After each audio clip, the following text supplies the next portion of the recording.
Voter তালিকায় বিচারাধীন রাজ্যের মন্ত্রী থেকে একাধিক তৃণমূল বিধায়ক, আর এর পেছনে রাজনীতি দেখছে তৃণমূল। মানতে নারাজ বিজেপি।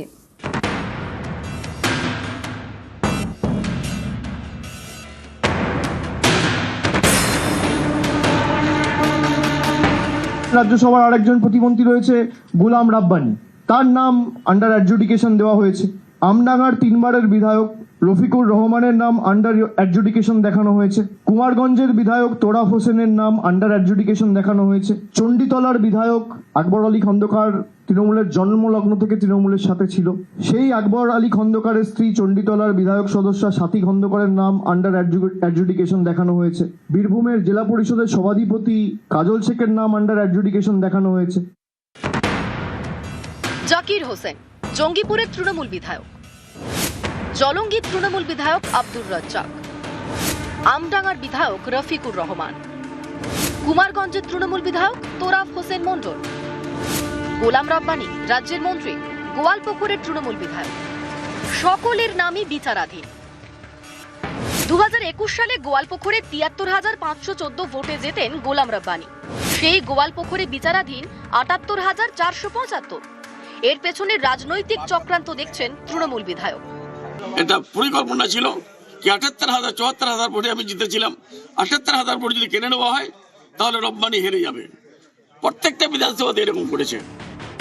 দক্ষিণ দিনাজপুরের কুমারগঞ্জের তৃণমূল বিধায়ক তোরাফ হোসেন মণ্ডলের দাবি, এসআইআর এর শুনানিতে তাকে ডাকা হয়েছিল, কিন্তু কেন ডাকা হয়েছিল তা বলতে পারেনি কমিশন।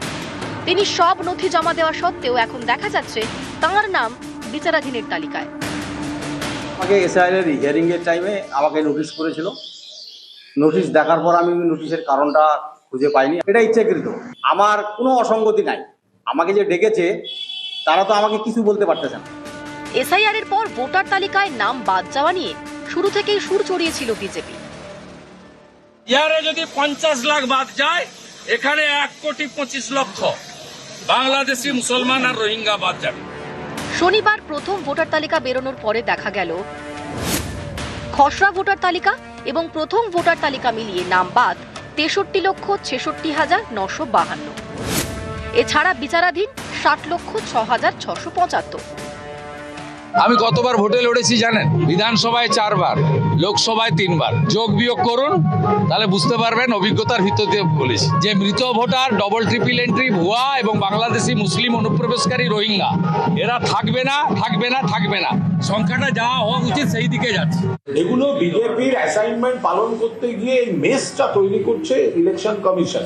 ওই যে প্রথমে বলেছিল 1 কোটি বাদ দিতে হবে, 2 কোটি বাদ দিতে হবে, দিতে পারছে না। কোথায় দেবে? ওই হিয়ারিং এর নোটিশ পাঠিয়ে লজিক্যাল ডিসক্রিপেন্সি বলে এইসব করে মানুষকে হ্যারাস করেছে। তো মানুষ ক্ষিপ্ত হয়ে আছেন, নেক্সট যা সুযোগ আসবে বিজেপির বিরুদ্ধে ভোট দেবে। নিউজ 18 বাংলা। বাংলায় 60 কোটি বিচারাধীন হলে প্রধানমন্ত্রী স্বরাষ্ট্রমন্ত্রীর পদও বিচারাধীন, চড়াসুর অভিষেক বন্দ্যোপাধ্যায়। এসআইআরকে আমরা বলেছিলাম সাইলেন্ট ইনভিজিবল রিগিং, চুপি চুপি ভোটের কারচুপি। আপনি যাদেরকে আন্ডার অ্যাডজুডিকেশন রেখেছেন এদের ভোট তো আপনিও পেয়েছেন। তাদের নাম যদি ডিলিট হয়, তাদের নাগরিকত্ব যদি অবৈধ হয়, আপনার প্রধানমন্ত্রী পদও তো অবৈধ, দেশের কেন্দ্রের সরকার তো অবৈধ।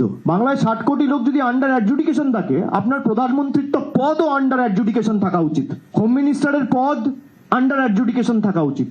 এই সরকার যারা রাষ্ট্রপতি নির্বাচিত করেছে, সেই রাষ্ট্রপতির পদও সেটাও আন্ডার অ্যাডজুডিকেশন থাকা উচিত। মানুষকে আপনি আন্ডার অ্যাডজুডিকেশন রাখবেন আর নিজে ফুর্তিতে ঘুরে বেড়াবেন।